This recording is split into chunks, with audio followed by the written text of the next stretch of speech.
श्री सदगुरु महाराज की जय। संत पलटू साहब की वाणी। भजन आतुरी कीजिए और बात में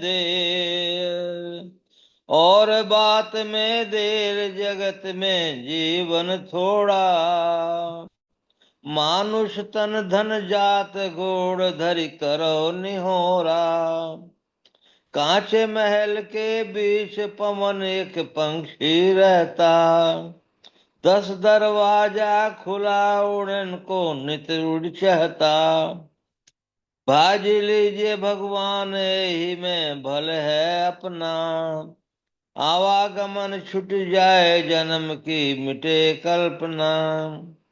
पलटू वटक न कीजिए 84 घर फेर। भजन आतुरी कीजिए और बात में देर।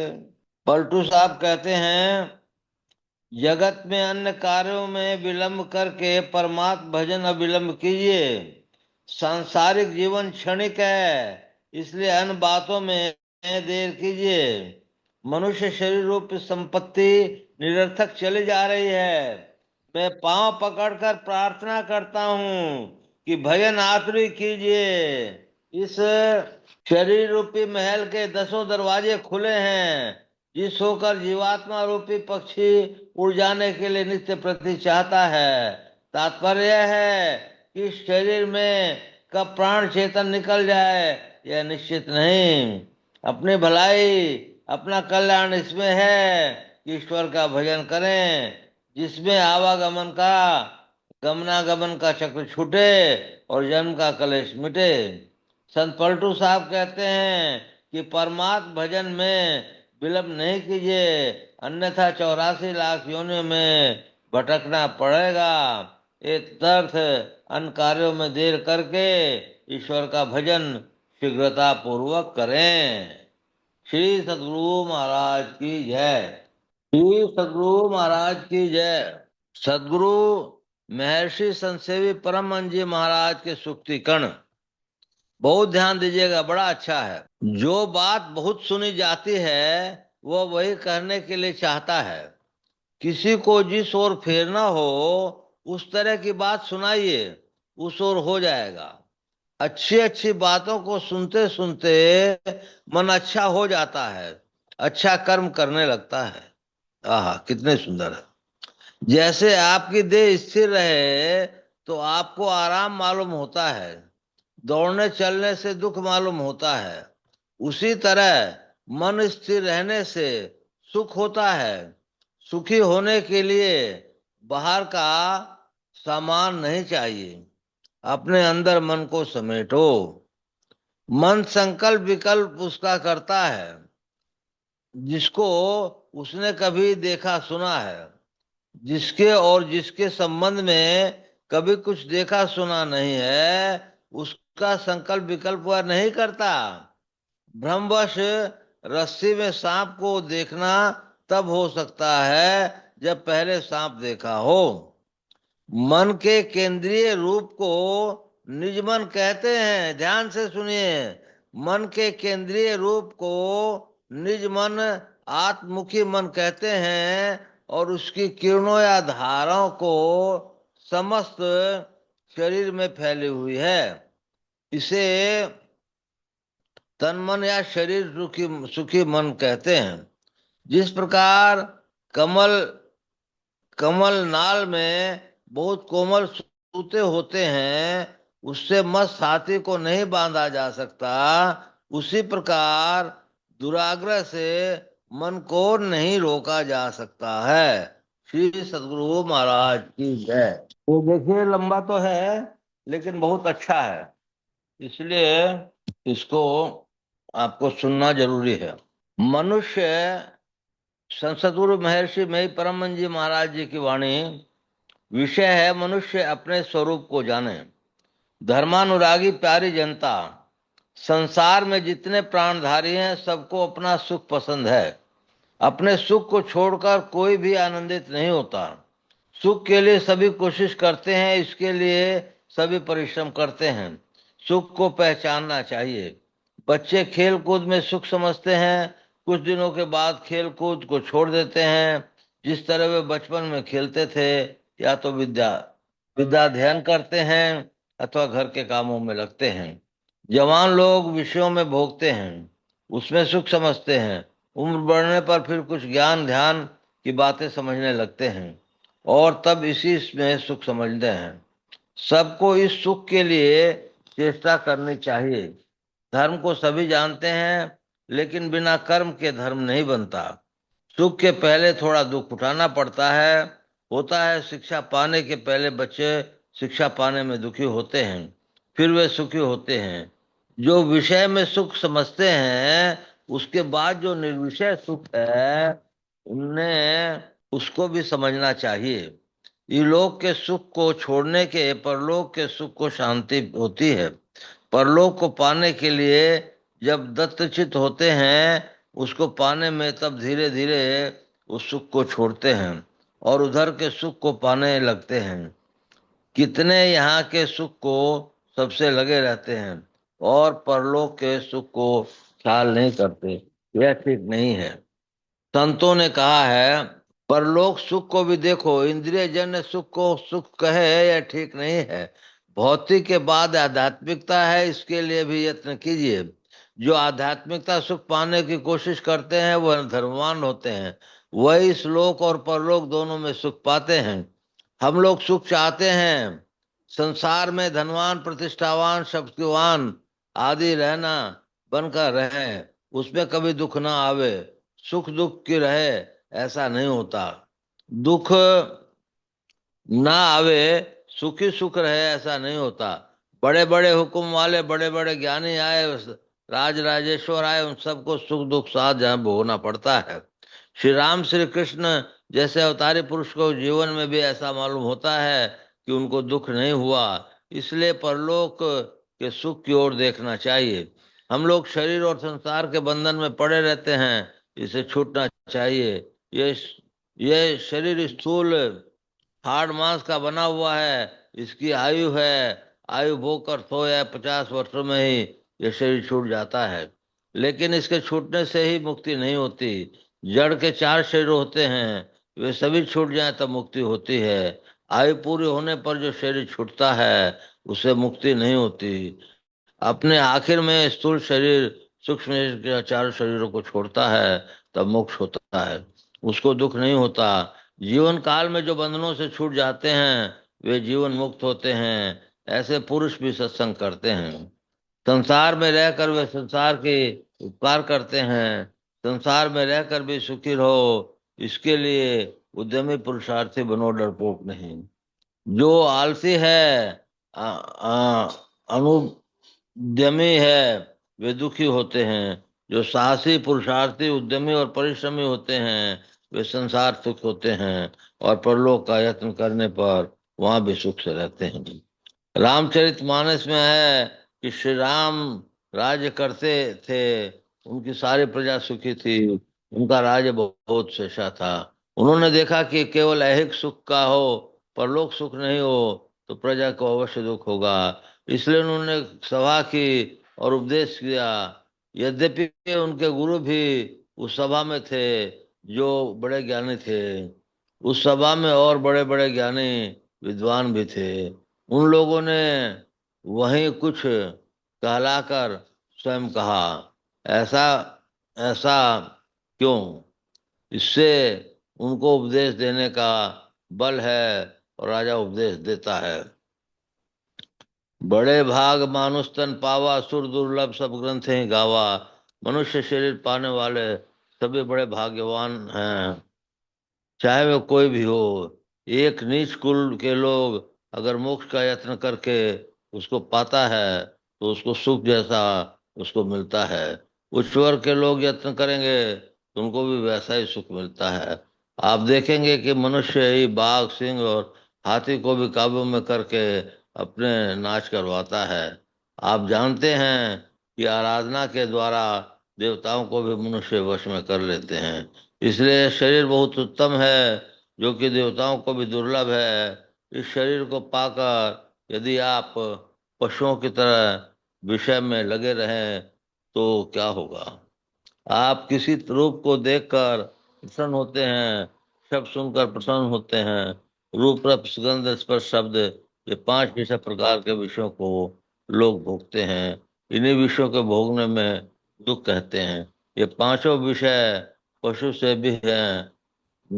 सांप विषैला जंतु है। शब्द से उसको ऐसा प्रेम है कि वह शब्द सुनकर मस्त हो जाता है और नाच दिखाता है। जीव अविनाशी है, उसका विनाश नहीं होता।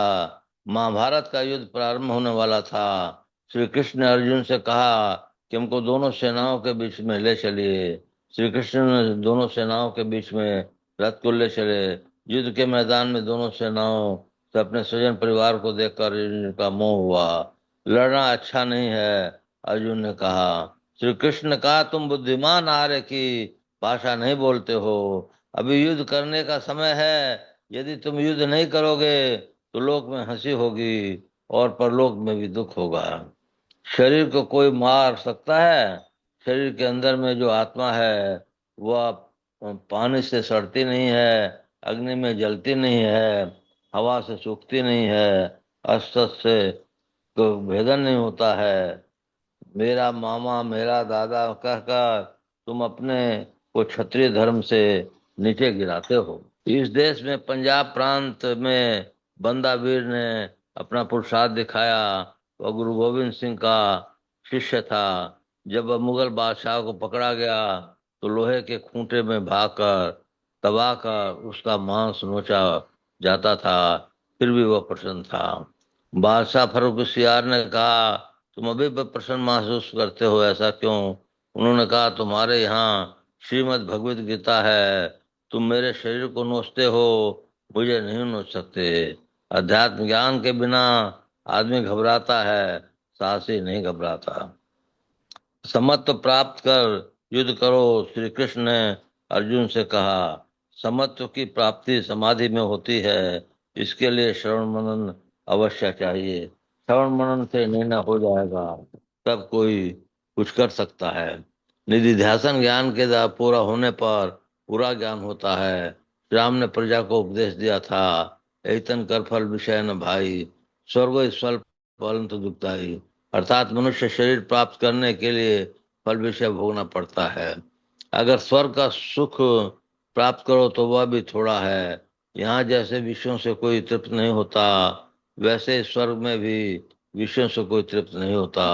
और उसको कर्म फल समाप्त होने पर फिर उसका कर्म फल समाप्त लौटा दिया जाता है। इसलिए श्री राम ने कहा, 5 विषयों को, जो 5 ज्ञान इंद्रियों के होते हैं, उनको छोड़ो। लंबा है, मैं इसको कल आप लोग को सुनाऊंगा। नहीं, एक अच्छी चीज आ गई। श्री राम ने कहा, यह शरीर साधन का धाम और मोक्ष का द्वार है। मंदिर के बड़े बड़े छिद्रों को द्वार और छोटे छोटे छिद्रों को खिड़कियां कहते हैं। हम लोगों के शरीर में जो 9 बड़े बड़े छिद्र हैं वे द्वार हैं। संत लोग कहते हैं कि 9 द्वारों से रहोगे तो संसार में भटकते रहोगे। 9 द्वारों के अतिरिक्त और भी द्वार है, वह बाहर में नहीं है, अंदर में है। स्वप्न में 9 द्वार से स्वप्न में 9 द्वार से जो अंदर होते हैं वह थोड़ा अंदर जाते हो, और यदि वह 10वें द्वार में जाओ तो अधिक अंदर जा सकते हो। जागृत स्वप्न और सुषुप्ति में भी विशेष तुरीय में जाओ। जागृत स्वप्न और सुषुप्ति से भी विशेष तुरीय में जाओगे। स्वभावतः जैसे 9 द्वारों में लोग बरतते हैं, अर्थात उनमें आते जाते रहते हैं, वैसे इस 10वें में जाना नहीं होता। उसके लिए क्रिया की जाती है, और जब उसमें जाना होता है और तब श्री राम के कहे अनुकूल निर्विषय की ओर जाना होता है, यह साधन द्वारा होता है। अपने देश में यह विद्या बहुत प्राचीन है। यही विद्या है जो सारे संसार को चकित करती है। सारे संसार में यहाँ से यह ज्ञान गया है। यह विद्या डरपोक नहीं बनाती, कमजोर को भी बलवान बनाती है। इस विद्या को जानकर किसी से डरना नहीं है। श्री राम ने यह जानकर ही प्रजा को अध्यात्म ज्ञान दिया था, और यह कि विषय सुख से लिपट कर कमजोर न हो जाए। यह विद्या कहीं खो नहीं गई है, सभी इस विद्या को जाने और सीखें। अभी देश की जो जरूरत है वह यह है कि लोग साहसी बने, देश की मांग के मुताबिक देश के लिए तन मन धन की कुर्बानी करें। आध्यात्मिक विद्या में कमजोर होंगे, शरीर के बलवान होने पर भी अध्यात्म ज्ञान के बिना मनुष्य कमजोर होता है। आध्यात्मिकता ज्ञान संसार के सुखों में लट्टू नहीं होने देती, मितभोगी बनाती है। जैसे मात्रा के मुताबिक औषधि लेते हैं, उसी तरह मात्रा के अनुकूल विषयों को लेना चाहिए, क्योंकि बिना विषय के कोई रह नहीं सकता। श्री सद्गुरु महाराज की जय। श्री सद्गुरु महाराज की जय। मंगल मूर्ति सतगुरु मिलवे सर्वाधार। मंगलमय मंगल करण विनुम बारंबार।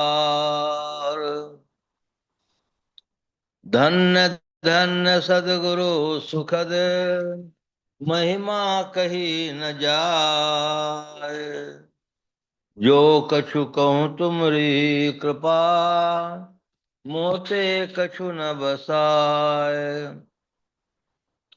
पुनश्च सब धरती कागज करूं, लेखन सब बन राय। सात समुद्र की मसी करूं, गुरु गुण लिखा न जाए। बोले प्रेम से श्री सद्गुरु महाराज की जय। अव्यक्त रूप से विराजमान संत सद्गुरु महर्षि मही परमहंस जी महाराज के श्री चरणों में कोटि कोटि नमन, कोटि कोटि नमन, कोटि कोटि नमन। अव्यक्त रूप से विराजमान संत सद्गुरु महर्षि संत सेवी परमहंस जी महाराज के श्री चरणों में कोटि कोटि नमन, कोटि कोटि नमन, कोटि कोटि नमन। उपस्थित अत्यंत ही भाग्यशाली सदात्माओं, आप सबको शत शत नमन, सहस्त्र सहस्त्र नमन, लाख लाख नमन। अभी हम लोगों ने भगवान श्री कृष्ण के बुक से 13वें अध्याय को पढ़ा। 13वां अध्याय गीता का बहुत बड़ा सार ही कह सकते हैं। क्षेत्र और क्षेत्रज्ञ के बारे में बताया गया। हम लोग 31 तत्वों के बारे में बताया गया, जिनको क्षेत्र कहते हैं, और 32वां जो है वो क्षेत्रज्ञ है। मतलब जो आत्मा है वही क्षेत्रज्ञ है, इसके अलावा जो इंद्रियां हैं वो क्षेत्र हैं। आत्मा को कोई जला नहीं सकता, मन भिगा नहीं सकता, कोई कुछ कर नहीं सकता। आत्मा अजर है, अमर है, अविनाशी है। वहीं तक हम लोगों को पहुंचने की प्रयत्न करना है। हम लोगों को इसका उदाहरण सामने समझ में आता है कि हम लोग 5 ज्ञानेंद्रियां, 5 कर्मेंद्रियां और 4 अंतःकरण की इंद्रियों से युक्त हैं। आंख, कान, नाक, जीभ और त्वचा ये ज्ञानेंद्रियां हैं। हाथ, पैर, मुंह और मल मूत्र विसर्जन करने के रास्ते ये कर्मेंद्रियां हैं। मन, बुद्धि, चित्त और अहंकार ये 4 अंतःकरण की इंद्रियां हैं।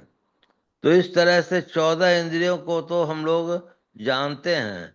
इसके अलावा जो है, जो 5 इंद्रियों के 5 व्यवहार और कुछ है, 5 महाभूत और दुख, ईर्ष्या, ऐसे ऐसे कुछ हैं, तो उनको मिला कर करके 31 तत्व हैं।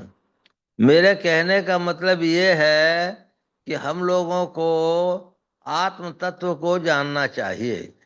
आत्म तत्व क्या है, इसको समझाने के लिए मैं जागृत, स्वप्न और सुषुप्ति का एग्जाम्पल लेता हूँ। जागृत में हमारी 14 की 14 इंद्रियां काम करती हैं। स्वप्न में हम गले में चले जाते हैं और हमारी 4 इंद्रियां मन, बुद्धि, चित्त, अहंकार काम करती हैं।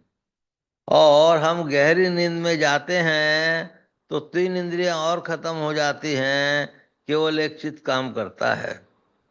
चित्त का काम क्या है, मन का काम क्या है, बुद्धि का काम क्या है, अहंकार का काम क्या है?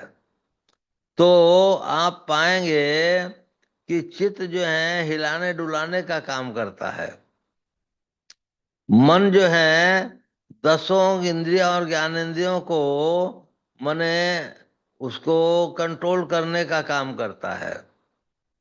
बुद्धि मन को कंट्रोल करने की क्रिया करती है, और अहंकार मने ईगो का काम करता है। इस तरह से ये इंद्रियां काम करती हैं। अब हमको बुद्धि को कंट्रोल करना, मतलब बुद्धि को मन के अधीन न होने देना, यही सबसे बड़ा काम है। मन के अधीन होकर करके बुद्धि चुप रह जाती है और मन उस पर हावी हो जाता है, तो हम लोग निकृष्ट कर्म करने लगते हैं। निकृष्ट कर्म करने का मतलब क्या है? ध्यान भजन को छोड़ कर करके सांसारिक वातावरण में जुड़ने लगते हैं। हम लोग को ये बहुत इम्पोर्टेंट लगता है कि इसके यहाँ जाएं, इसके यहाँ नहीं जाएं, यहाँ ऐसा करें वैसा करें, लेकिन ये जो है बुद्धि वहां कमजोर पड़ जाती है। अभी आप लोगों ने सुना कि अगर बीच भाग में माने आज्ञा, हाँ, मन के बीच भाग में रहते हैं तो वो उसको डिस्टर्ब नहीं करते हैं। मैं मन के भी दो भाग एक्चुअली होते हैं। एक भाग को पिंडी मन कहते हैं और एक भाग को ब्रह्मांडी मन कहते हैं। तो मैं आपको समझा रहा था कि जब जो है हम लोग स्वप्न में जाते हैं तो चार इंद्रियां काम करती हैं। जब हम लोग स्वप्न में जाते हैं तो चार इंद्रियां काम करती हैं, और गहरी नींद में जाते हैं तो एक इंद्रिया चित्त काम करती हैं। तो आप पाएंगे कि स्वप्न में जो जागृत से ज्यादा सुख मिला और गहरी नींद में उससे ज्यादा सुख मिला। लेकिन जब आत्मा ही आप देख लेते हैं तो कितना सुख आपको मिलता होगा, इससे आप अंदाज लगा सकते हैं। तो आत्मा का सुख आपको कैसे मिलेगा? उसको मिल कर करके ऐसे मिलेगा कि आप जो है इंद्रियों को छोड़कर अपने 10वें द्वारे पर धरना दे दें। 10वें द्वारे पर धरना दे दें तो वहां पर स्याह सफेद तिलों बिच तारा, अविगत अलख रवि है, मुर्शिद नैनो बिच नवी है। मुर्शिद नैनो बिच नवी है। नवी कहते हैं ईश्वर के दूत को। तो आप जो हैं अपने को प्रकाश मंडल के तरफ ले जाने के लिए प्रयत्नशील हो रहे हैं। प्रकाश मंडल में जाने के लिए पहले मानस जप और मानस ध्यान करना पड़ेगा।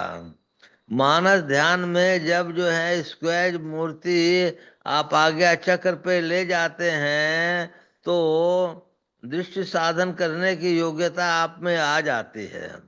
दृष्टि साधन की योग्यता आने के पहले पांच तत्वों के पांच रंग आपको नजर आने चाहिए। पांच तत्वों के पांच रंग अगर आपको नजर आते हैं तो ये बहुत बड़ी बात है।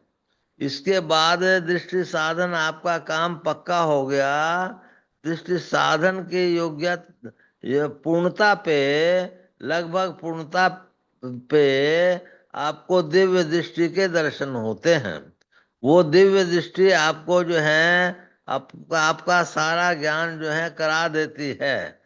दिव्य दृष्टि से आप तीनों लोकों में कहीं भी देख सकने का क्षमता आपको प्राप्त हो जाती है। दिव्य दृष्टि के बाद आप पूजा करते करते अपने को भगवान में समर्पित करते हुए तो अनहद नादों की धुन जो है सुनाई पड़ने लगती है। अनहद नादों की धुन जब सुनाई पड़ेगी तब जो है कर्म मंडल का नाश हो जाएगा, और आप 84 लाख कोठरियों में जाके जन्म नहीं लेंगे। आप जन्म मृत्यु से परे हो जाएंगे। इस जन्म मृत्यु से परे होने के लिए आप जैसे संसार में रोजी रोटी कमाने के लिए समय देते हैं, इसी तरह ध्यानाभ्यास के लिए, सत्संग के लिए, अच्छे लोगों की किताबें पढ़ने के लिए समय को बर्बाद ना कर कर करके उसको भगवत भजन में लगाना चाहिए। तभी आप जो हैं सर्वेश्वर के दर्शन कर सकेंगे। तो मैं कह रहा था कि इस दर्शन को पाने के लिए ऋषि मुनि तपस्वी कौन कौन लोग कितने कितने बरस बरस तक माने इस धरा पर हैं, लेकिन उनको दर्शन नहीं हुए। क्यों नहीं हुए? कि उनको सच्चे सद्गुरु नहीं मिले। सच्चे सद्गुरु मिले तो दर्शन उनको तुरंत हो जाए। तुरंत मतलब कहने का उनके समय अनुसार उनको हो जाए। तो हम लोगों को इस चीज को ध्यान रखना चाहिए कि तन रूपी कपड़ा क्या हुआ? मन रूपी विचार। मन रूपी विचार को पवित्र कीजिए। चेतन धाराओं को एक जगह इकट्ठा करने का प्रयत्न कीजिए। आप जो हैं ध्यान में बैठते हैं तो निर्विषय मन हो कर करके बैठिए। निर्विषय मन हो कर करके बैठ कर करके जितनी देर रहेंगे तो आपको जो है बहुत अच्छा अनुभव होगा। ऐसा संत महात्माओं ने कहा है। अनुभव करते करते फिर तिल तिल द्वार तक के सीधे सूरत को खींच ला, अनहद धुनों को सुन सुन चढ़ चढ़ के खोजना। तिल द्वार तक के सीधे सूरत को खींच ला। तो संत तुलसी साहब ने कहा है, नर्तन दुर्लभ देव को, नर्तन दुर्लभ देव को सब कोई कहत पुकार, सब कोई कहत पुकार, देव दे ही नहीं पावे, ऐसे मूर्ख लोग स्वर्ग की आस लगावे। पुण्य छीन हो ताई स्वर्ग से नरक में जावे, तुलसी सतमत तत् कहे स्वर्ग पर करे खखार, नर्तन दुर्लभ देव को सब कोई कहत पुकार, सब कोई कहत पुकार, देव दे ही नहीं पावे।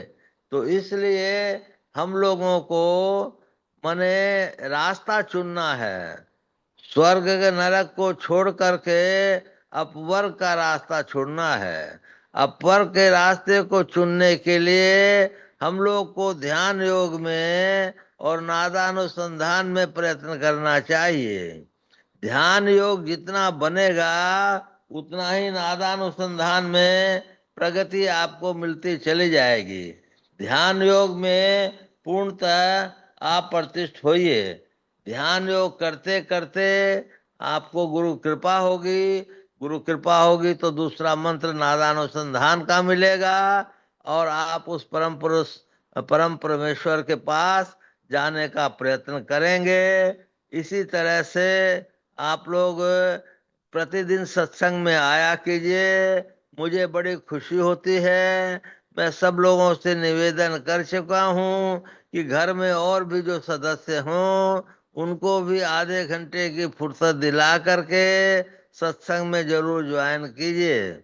इससे लाभ होगा, क्योंकि सुनते सुनते फिर मनन करने की इच्छा होगी।